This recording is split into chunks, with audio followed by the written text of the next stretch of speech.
Today, our presenters will give an overview of the latest developments on the state budget and how it will impact local education agencies and the companies that do business with them. My name is Celeste Walker. I am the Member Services Program Manager for CSBA, and I will be facilitating today's webinar. Before we get started, I want to make a few quick announcements. If at any time you are having technical issues, please type your issues in the chat pod located in the lower left-hand corner of your screen. For today's webinar, we will be muting all participants' phone lines to eliminate background noises. Please do not press star 6 to unmute your line. There will be a Q&A session at the end of the webinar. Phones will continue to be muted, and we will ask that all questions are typed in the chat pod, which is located in the lower left-hand corner of your viewing screen. You are also welcome to type questions at any time. At this time, I would like to test the chat pod to make sure it is working correctly. So please type in the chat pod what company you are with and how many people are watching with this webinar from your computer.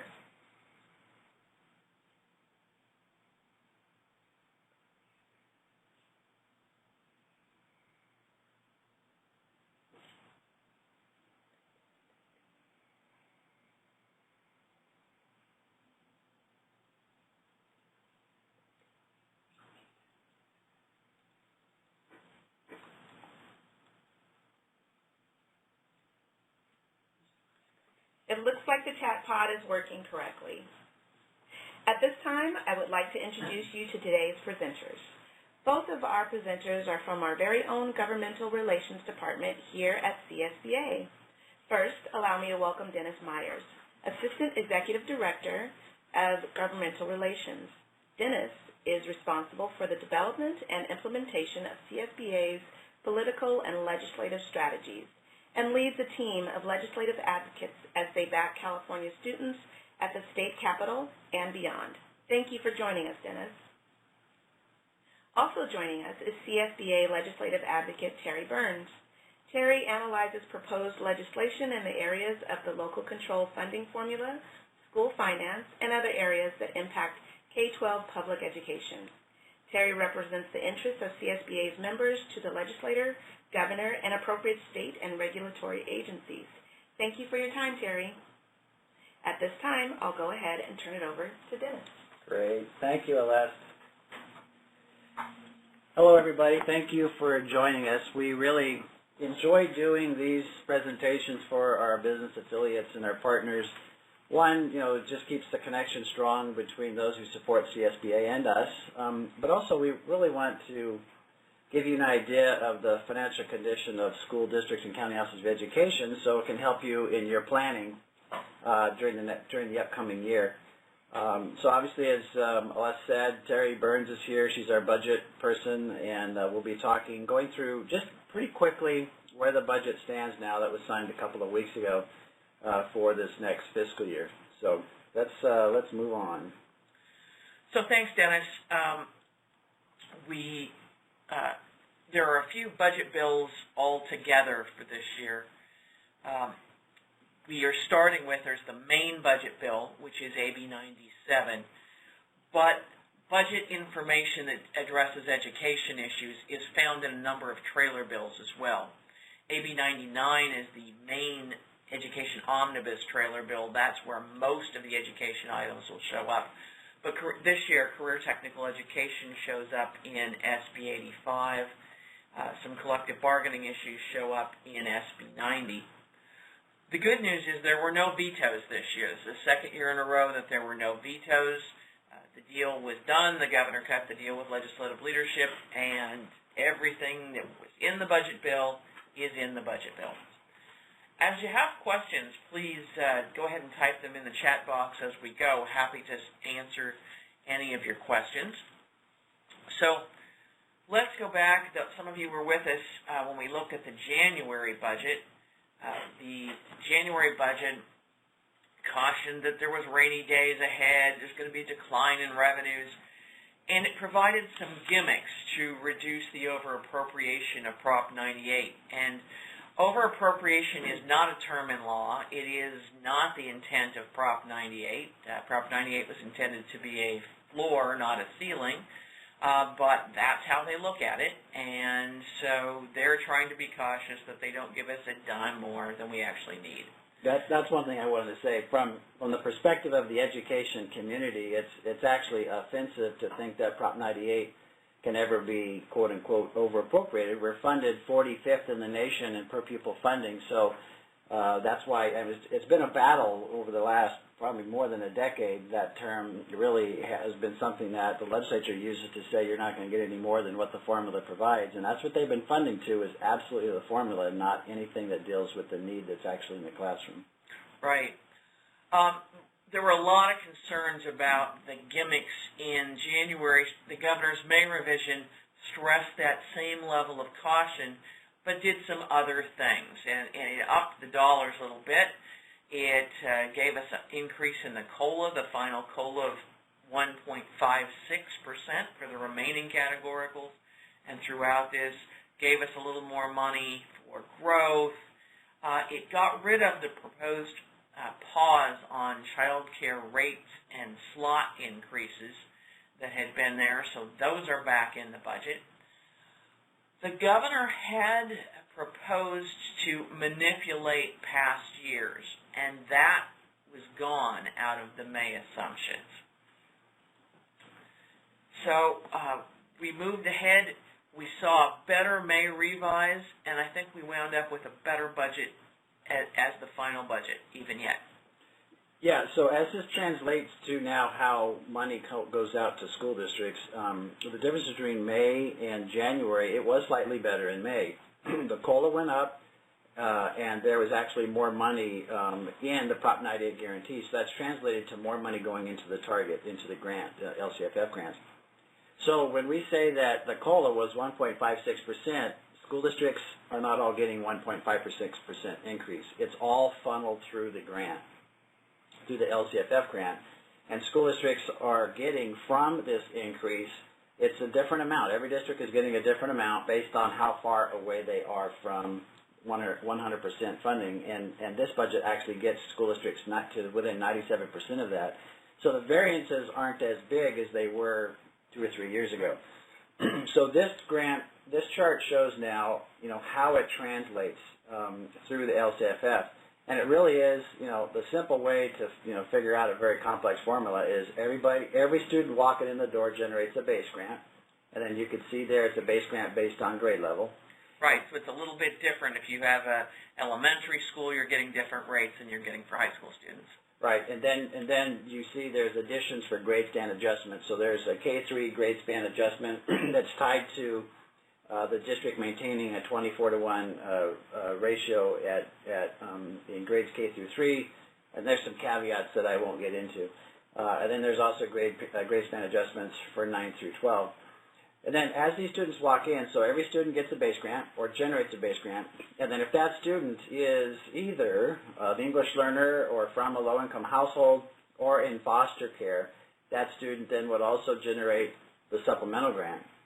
If the entire student population of supplemental grant receivers exceeds 55% of the total student population, then those students above that 55% then generate a concentration grant for that school district.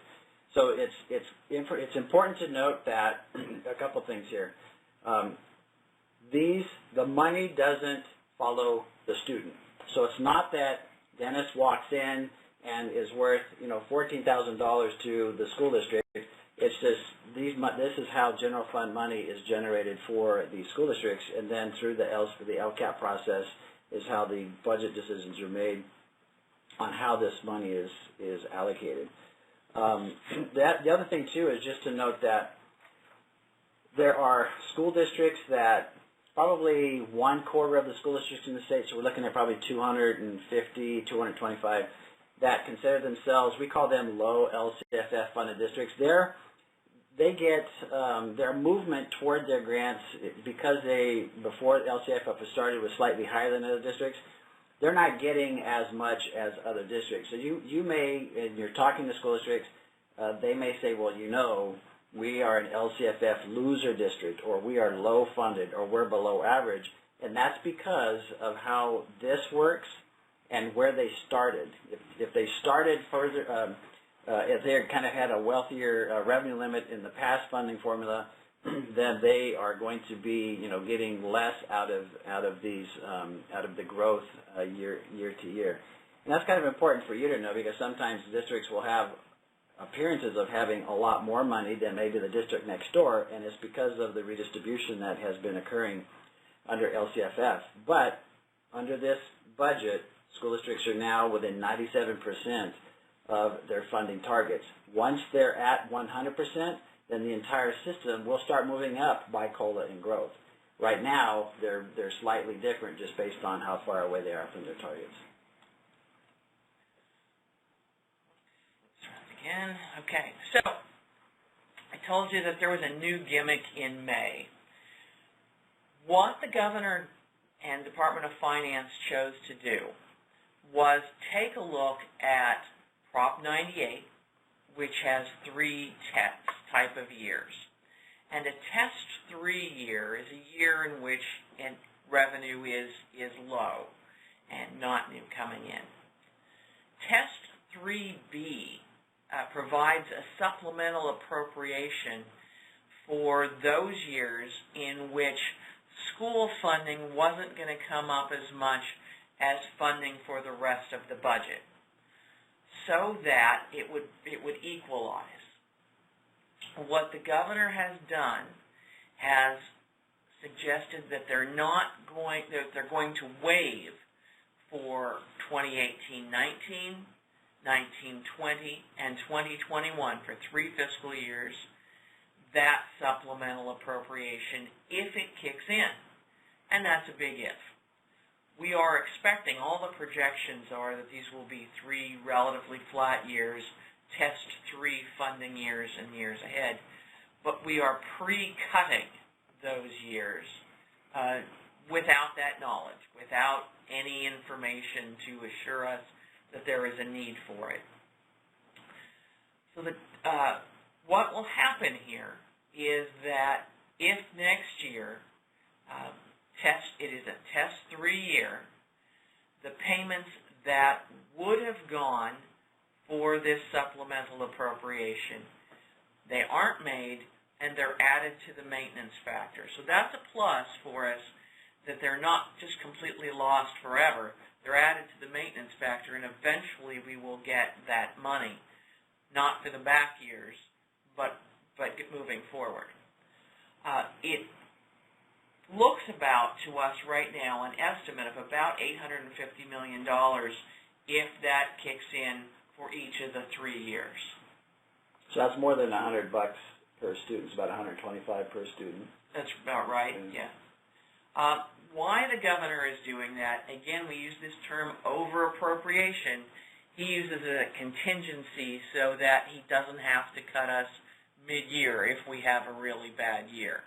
Again, we're concerned about a pre-cut, and then we get to the bad year and they go, oh, okay, there's a $100 problem. We're going to do 50 to education and 50 to the rest of the budget. And we need to continue to remind them that they have already pre-cut us. You know, the governor has, since walking in the door, the second term has just been very cautious and very conservative for a liberal Democrat. And he's even been cautious as we've been coming out of the recession to say, hey, there's going to be another recession. We don't know when, but it's right around the corner. And now we're like in maybe the second longest recovery in our state's history. So that's what he's doing. He's saying, hey, we need to be cautious. We need to be thinking about the next deficit that's going to hit us, and so that's why he's coming up with these gimmicks. But this is a pre-cut. Nobody else outside of Prop 98 has any of these pre-cuts. So there is a great deal of concern that this, again, sends the message that schools have enough funding, and we need to be cautious that we don't technically overfund them. And you don't see me holding my little quote fingers up, because over-appropriation, overfunding, to us, like I said before, it's pretty offensive when we hear that. Especially recognizing all the need that's out there. Governor had a second gimmick in his May revise, and that was to give us 4 times the amount of one-time dollars that he had proposed in January, but he wasn't going to give it to us until the end of the 2019. So you wouldn't see it in this budget year at all. That was a big issue for us that we worked very hard. What wound up happening was that they did appropriate almost that $1 billion in one-time funds, but they are giving it to us in 2018. So in May or June of 2018, we'll see about $147 per pupil in one-time funding. Just like we've done one-time funding for the last 5, 6, 7 years, it buys down mandate payments that are due to districts. So if Dennis has $50 in outstanding mandates, this is going to pay that down, and his slate is clean. If I don't have any, I still get the same $147 per student. I can do what I want with it. All of this money is completely flexible. They use the same language they have in the past, recommending that you buy computer technology, that you do things to prepare for the state standards and so forth. But districts really have complete flexibility with this money. They can do anything they want. How this gets scored was actually a brilliant move by the Department of Finance, because they're able to spend $1 twice.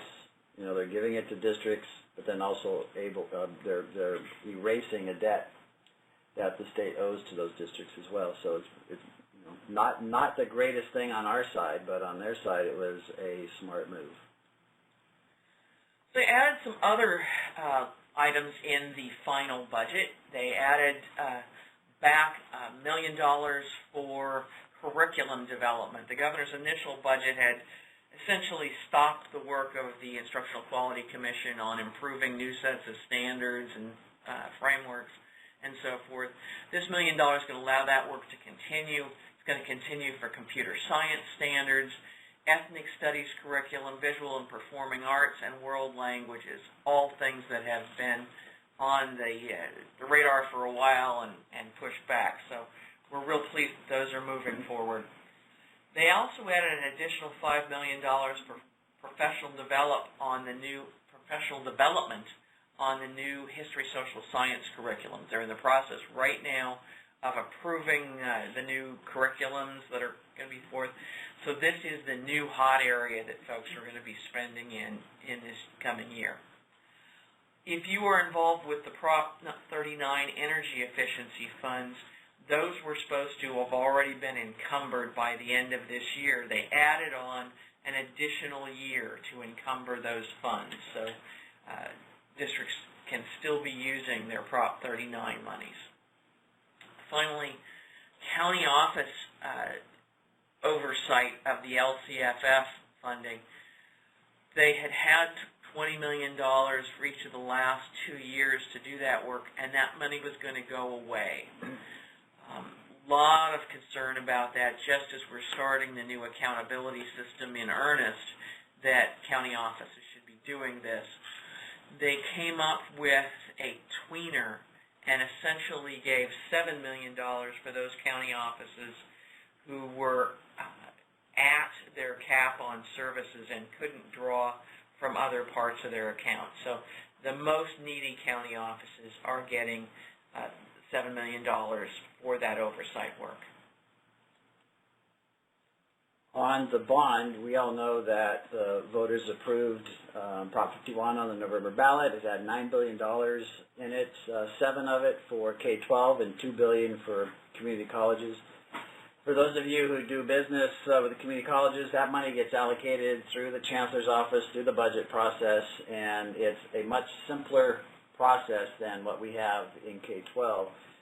So in the K-12 side, you know, we've got $3 billion each for new construction and modernization, and you would think that there would be a great push to get this money out the door as soon as possible, but there's a couple of hitches that the governor threw at schools in the May revision. Actually, it started probably about 18 months ago when he said, hey, it's time to reform the school construction program, and the word reform had a little asterisk next to it, which actually meant abolish, and this bond was put on the ballot, by the builders and by cash. Over his better judgment.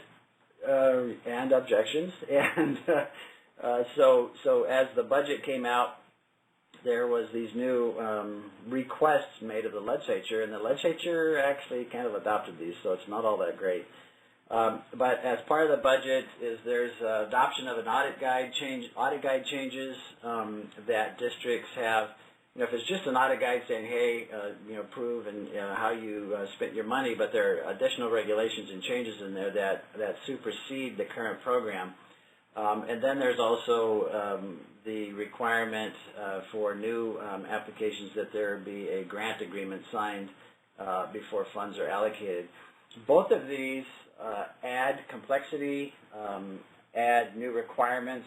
One of the more wise things that the backers of Prop 51 did is they put language in there that allocated the money of Prop 51 based on the program that was in place as of January 1, 2015, I believe.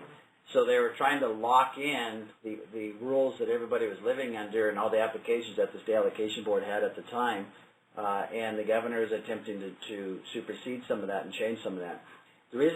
So what that means is no bonds have been sold yet. There's a promise of selling maybe $300 or $400 million in bonds by the fall, and that is something that the state does through, the Department of Finance has to sign off, the controller has to sign off, so there is a way for the governor to slow that down.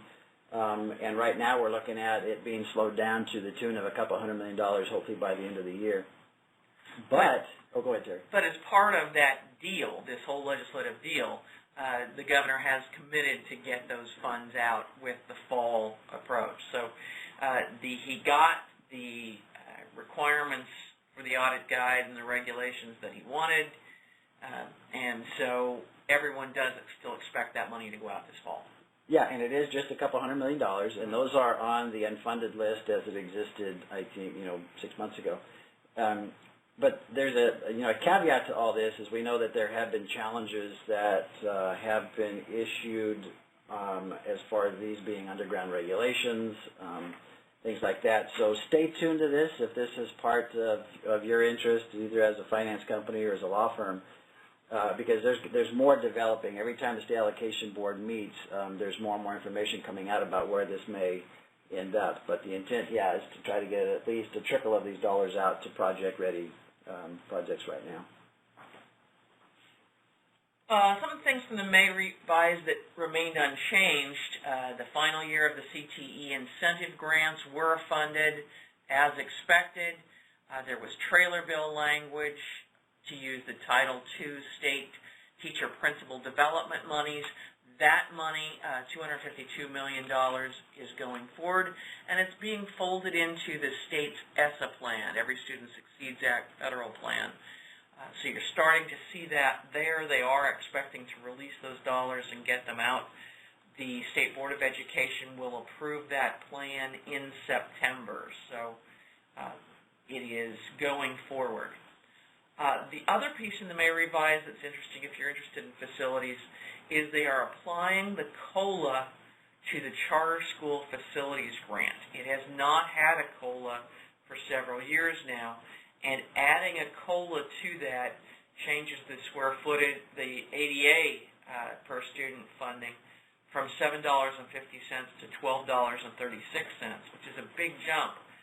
This is significant to school districts because most school districts, as part of their dealing with their charter schools, if they're building facilities for them, claw back any grants that the charter school gets for facilities. So this can be a benefit to school districts to have this money. The mandate block grant was modified yet again. The mandate block grant, just so you remember, is we used to have pay school districts for all of their mandate claims individually for each of the mandates. What they said was, got to be an easier way, so for a reduction in the per dollar amount, the actual grants, we're going to let you just do a block, sign up to get a block grant for what we think we would owe you. So the block grant was funded at $230 million. They added a new mandate to that. It is the mandate for training school employees who are mandated reporters of child abuse and so forth. That increased the block grant by $8.5 million. They also added the CAS mandate, the assessment system mandate, but they didn't add any additional funds for that. So again, if you don't add more funds to the block grant and you divvy it out on a per ADA basis, what you're getting reimbursed per student is going to be less necessarily. But we are still going forward. The rates are going to be approximately $30 for K-8 and about $58 for 9-12 ADA. County offices get it about $16 for K-8 at charter schools and $44 for high school students. We recommend that you continue to keep your compliance records in case you ever want to go out for more money. You can choose to be in the mandate block grant or out of it every year. If you decide you are not getting what you should be getting to pay you for your mandate claims, you can still go back and on a year you are choosing to be out of the mandate block grant, get full funding for what your claims are. So you also are still required to file claims for those programs that are outside of the block grant, so then you can be funded for those. So again, we're in a place where if you have a state-mandated program, you collect your records on what you spent to implement that program. You decide whether it is more cost-effective for you to just take the block grant and not do the paperwork, or if it is more effective for you to actually file the records, and that there are those claims that you have to file records for to get reimbursement. Before talking more about pension costs, things that we're looking at now is how valid is the budget that was just adopted. Is a recession on the horizon? What does the closing out of the previous fiscal year look like? And so just looking at information that is being collected by Department of Finance and by the Controller's Office, personal income is up, taxable income was up, hovering around 5%. So those are really healthy gains that show that the projections that are in the upcoming budget are not over the top. They're not stretching too far. And then as the last fiscal year, the 16-17 fiscal year, is being closed out, revenue is tracking in to where they're only off by about 0.2%. 0.2% on a $120 billion budget is still like $240 million, but when you're talking about being off by $240 million, that is actually real decent estimating. So you can see where the governor is being cautious, and that kind of makes sense. Then also projecting forward, the legislature wasn't, overreaching as far as its projections. So, of course, we're hoping that all the projections hold through the 17-18 fiscal year, and that there isn't anything coming in lower than projections. But I got to tell you, there's a lot of us in Sacramento that every month, about the middle of the month, we're looking at the Controller's website, Department of Finance website, because we want to track how income is coming into the state general fund to make sure that that budget remains healthy, right? And this year too, Dennis, last year they had done the deal for 2 years of early education, preschool kind of funding. Governor comes in January and says we're going to put a halt on that. Mm-hmm. There aren't deals like that in this year's budget. This year's budget is conservative. The governor has not gone out on a limb for future years, and so, as you say, with the revenues coming in, we expect this to hold pretty steady. Sure. Now, looking at employer contributions for the pensions, this is something I think you've all read a lot about, and we're obviously tracking this with a great deal of concern. If you were to go back to the slide that we had on the increases from LCFF, just on average that increase is worth, I don't know, like $130 a kid or $140 a kid. These employer contribution rates hit school districts and county offices and charter schools about the same across the board. So where this all started, obviously, during the recession, CalPERS and CalSTRS had a drop in the success of their portfolios, and so that created these huge deficits. The assumption rates that they base their 30 and 33-year assumptions on, they had this discount rate that was tracking at about 7.5%. During the recession, they had lost money, but they were still estimating that their funds were going to increase at 7.5%. So last year, they lowered their discount rate to 7%. What this actually did then is took a schedule of rate increases and actually increased those rate increases over the next period of time. So the rate increases for CalPERS were to be topping out at 13.9%. Actually, I'm sorry, were to be tapping out at 20.4% in 2021. With the lowering of the discount rate, then those projected increases now went from 20.4% to 28.2%. And the same thing, but a little less for CalSTRS. The reason why there's a difference in the highest rate between CalPERS and CalSTRS is that the CalSTRS rate, the CalSTRS board actually can charge the state general fund as much as 0.5% a year, and that's an accumulative amount. And they're scheduling that over the next, I think, 4 years. CalPERS doesn't have that authority. The only place CalPERS can go is to the employers. So the state, obviously, is an employer, and that was one of the biggest increases to the state general fund this year was their contribution increases.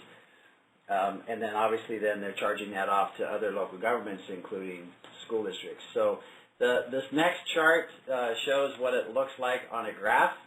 And if you are a school district or county office chief business official, you're looking at this and saying, OMG, because you see the size of these increases. The difference between the dark red and the hashed red, and the same with the blue, is the older projected increases are in the dashes, and then the actual now with the lower discount rate. And so you can see how these are topping out at a much higher rate. What this means for school districts, obviously, is they're looking out to the end, but they're also looking what is the cost in 17-18, because this is where the rubber really is hitting the road. It's hitting the road right now. So the year-to-year change is about, when you put both of these together, is about $125 per ADA. So if you go back to what we were talking about, the increases under LCFF, there are a lot of districts where their entire increase from LCFF is being eaten up by this one cost increase. So there are districts that even may be getting more money than average out of LCFF. $125 per ADA is being siphoned off, and that may be only leave them $5 or $10 or $20 per ADA difference in LCFF. But again, there are a lot of districts who are negative as this budget is being put together. And so either way, districts are either having to cut because they're not getting enough out of LCFF, or they're having to cut because this cost plus movement on the salary schedule plus pay raises are eating up more than LCFF. The big deal here is that this is a pretty much static amount that every district and county office and charter school is being hit with in the current year. This is a big deal. Districts are grappling with this, making cuts. A lot we're finding out are deficit spending in 17-18, knowing then that they're going to have to make cuts in 18-19. I think you're going to see a lot of pressure put on bargaining units as districts, the labor groups aren't walking in saying, wow, hey, thank you for the equivalent of a 2% pay raise because the cost for keeping me here in the district has just gone up 2% because of your employer contributions. None of that is happening. Labor groups are still walking in asking for full pay raises based on their local demands. Overall, then, you can see that the cost, between start to finish is going up about $7 billion between 13-14 and then when these top out in 23-24. So this is, we think, one of the biggest finance issues that needs to be addressed by the legislature and the governor. So stand by. You're going to be hearing more about this in the next month as we really try to get the legislature and the governor to recognize that this is an issue that school districts need some assistance on. We are not advocating for any kind of a reduction in the pension benefits. We're saying, hey, we need help financially, and there are ways that assistance can be provided. So stay tuned to this. Obviously, I think as you're talking to some of your school district clients, you are going to hear pensions as a major problem that they are facing, and they're obviously facing other too. The medical care, health care is going up. Other things are going up, cost of textbooks, things like that. And as they're trying to focus on the educational needs of students, their districts are being forced to make cuts in certain areas to move money over into an area of high priority need based on their LCAP priorities and goals. So this is a real interesting time in school districts and county offices because public perception is, hey, Prop 98, you're raking in the dough. And reality is we're still funded 45th in the nation in per-pupil funding, and we have these costs that we are having to fund that are just automatically coming. And this year's increase will be compounded with next year's increase, which will be compounded with the next year increase over the next 5 or 6 years. And the distinction here is that this is one of those costs that districts don't have an option to do something different. This is not their choice. This is just a cost they have to eat. You can decide whether or not to buy new textbooks or to build a new building. This is something you simply have to pay. While this issue is coming up and it addresses districts equally, we're expecting a report out from the Legislative Analyst's Office late this summer regarding unfunded liabilities for retirement, which districts have dealt with differently. They have different contributions, different requirements for number of years to participate, and those kind of things that will be out there. But that will be also raising the unfunded liabilities of school districts to a higher level of attention that you should be expecting. Wow. That's scary. So we are at the end here. We can just stare at our screens here and see if there's any questions or any comments. And Aleste is positioning herself to make an announcement here. So, Aleste.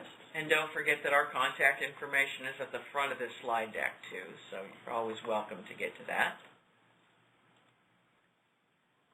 Okay, well, thank you all for joining us today, and thank you very much to our presenters, Dennis Meyers and Teri Burns, for your invaluable insights. If you missed any part of this webinar or would like to tell a colleague about it, it will be available on our website by Friday afternoon. You will also be receiving a short survey and a copy of the PowerPoint presentation via email momentarily. We would appreciate it if you would take a few minutes to complete the survey and give us your feedback. On behalf of CSBA, we thank you for joining our budget update, and we look forward to sharing more updates with you in the future.